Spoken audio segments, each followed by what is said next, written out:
Gambia. Breaking news: ex-NDEA Deputy Director and brother of late Ello JALLOW drops a bombshell over the murder of his brother. Former bodyguard to the First Lady of the Gambia, Ello JALLOW, was killed by soldiers loyal to Jammeh due to suspicion of contact with one of Jammeh's enemies and being inordinately close to his wife.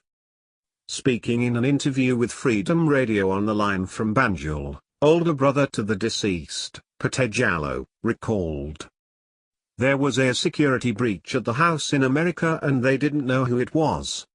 It was only Ello who had a spare key and access to the house, which I still have. So one day someone called trying to talk to Ello, but he was unfortunately not close to the phone. When they picked up the phone, they drew the conclusion that the person calling was Khalifa Bajinka, who fled because Jammeh wanted to kill him. So then they started accusing Ello JALLOW of being the one giving away information about Zainab. Ello knew something about the house even during the process of buying it. He was set up by a Majufan Fatanji who reported him. He came from a visit with the First Lady on Monday, but the last day I saw him was Wednesday.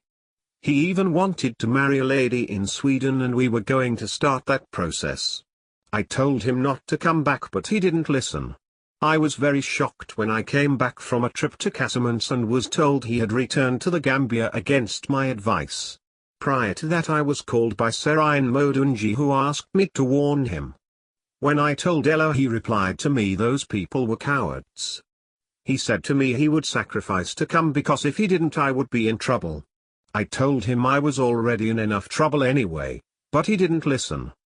Giving further details of circumstances surrounding the death of his brother, he postulated, "They called him for a meeting at Cape Point in Bacau. When he arrived they attacked him, but he fought with them and injured Solo Bojang. They sprayed him and overpowered him before strangling him to death. He was then put into a car and dumped on a roadside in a poorly staged accident. I had a call from the State Guard the next day from one Captain Danso of the State Guard informing me of his death. Prior to his death, the last person Ello spoke to was my brother Demba JALLOW, whom he told Solo Bojang and Boracali were calling him constantly and telling him, 'Fuck you, where are you?' At the death house we were not allowed to have a post-mortem.